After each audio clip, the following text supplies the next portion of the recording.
Hey, my name's Alexian, Alex for short, and today I'm going to be taking a crack at the good old classic Draw This Again challenge. Essentially what inspired me to pick up this particular challenge is, well, beyond the fact I've seen like 10 million versions of this challenge, all impressive on YouTube, I decided it was about time that I really sat down, like genuinely sat down, and did an honest to god skill check. Because I haven't actually sat down and redrawn something I drew in the past for like 4 years or something, and I could not tell you where the hell the last Draw This Again went. Probably died with one of my old computers. But yeah, so basically this time around I decided to redraw a traditional work that I'd done back in 2011.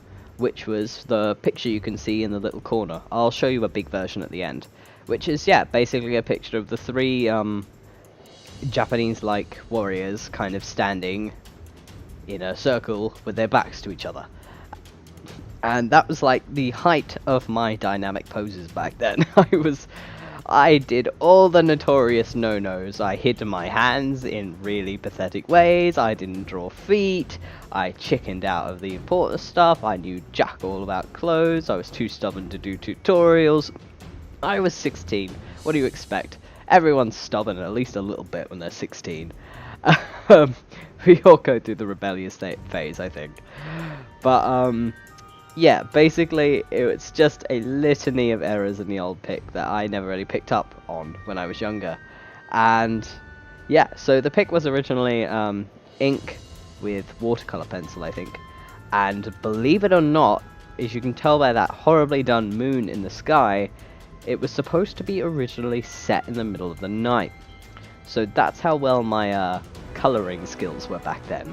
I was not good at getting things to fit in their environment at all when I was younger. I was more concerned about getting my anatomy right as much as possible and kind of getting the characters right, and I wasn't really concerned with other things like backgrounds and everything else. Like, I could tell you now, I couldn't draw animals for crap when I was younger. But yeah, so basically this new pic, since I'm actually, you know, going to be setting it correctly color-wise, I decided I'd actually set it in a sunrise, because, I don't know, sunrises are beautiful and dramatic, and, like, in a way, it kind of gave me an excuse to add more lighting. I mean, I will admit, halfway through, I kind of realized that the front would be quite dark, excluding the highlights anyway, and I was kind of like, oh crap, maybe this wasn't the smartest lighting choice, but the end result I ended up being really happy with the end result anyway, so I think it worked, despite the fact that in real life, if we were to take a picture of someone in front of that sunrise, they would just be, like, solid silhouettes. With maybe a little highlight around the edge, but let's pretend they've got like a reflector pointing at their face or something to really, you know, add a little jazz to it. But yeah, as I was colouring the new pic, as you can see, I was trying like a lot of new methods. I'm still not comfortable yet with digital painting. I mean, I'm getting a hang of it slowly, but I still don't really know what I'm doing, and it kind of shows, yeah, I'm still trying new techniques and kind of just rolling with it for the most part. I mean, like, that's why you might notice on my channel that a lot of my digital paintings at the moment look kind of different. Like, with the bulk painting, I tried the red nose thing, which looked alright in the painting, but I'll admit I'll probably not follow through with it, because the red nose thing always drove me a little bit nuts. My first painting, I was literally just trying to see if I could pull off my usual one of my cell painting tricks while painting, and it looked stilted as heck, so I'm probably not going back with that. And in this one, I kind of went halfway through. Like, with cell shading, I really like to do the whole thing flat and then do a multiply over it with the shading color, because personally I think that it really helps put it in the right setting.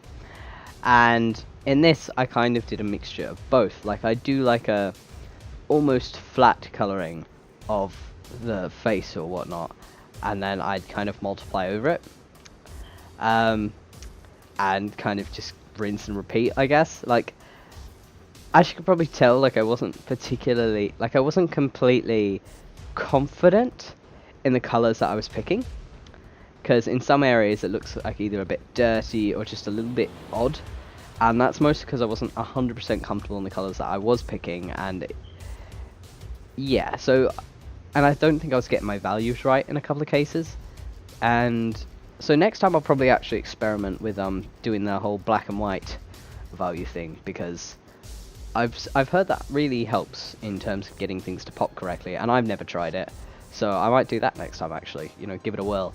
But as for this particular one, no, I just kind of dive straight into it because that's what I do. I like to dive straight into things and regret them later. But yes, and I guess in terms of outfit designs, I obviously kept things pretty much the same as the original picture, with the exclusion of the girl in the background, because that skirt needed to dye, and it needed to dye quickly, because what the heck was I even thinking when I decided to give her a skirt when she's a swordswoman? I don't know, I was 16, I guess. Wasn't really thinking. But, yeah, so quite happily changed that.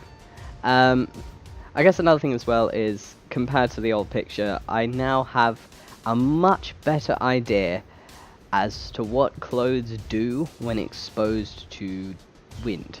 Like, back then, as you could probably tell, I could not draw clothes to save my life. I didn't know anything about, like, how clothes and hair or anything moved in, say, the wind or anything like that, which is something I'm a lot more familiar with and comfortable with now.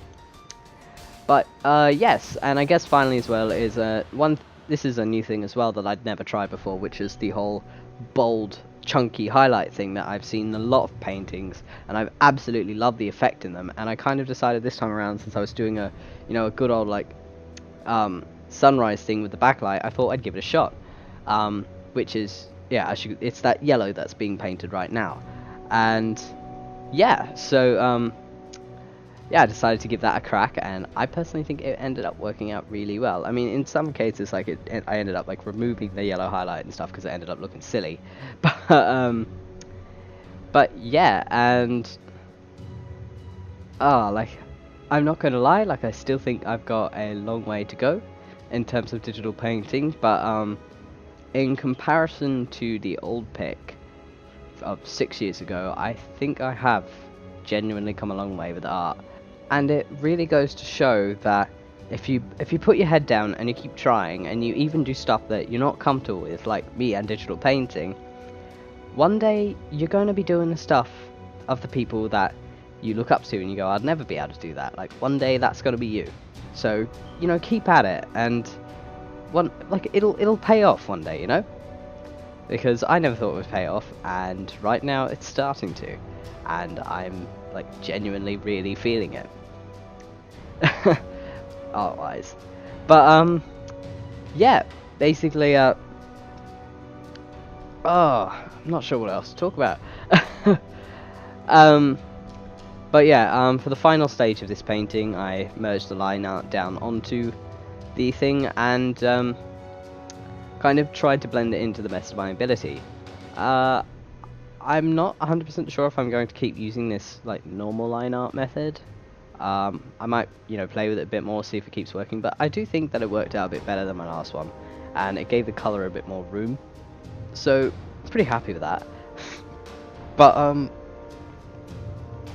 yeah, thank you very much for listening to me ramble on for like 8 to 9 minutes while you watch me paint this picture. And thank you very much for watching my video. I'd very appreciate, you know, your typical like, subscribe, etc. And yeah, so best of luck to you all, and see you next time.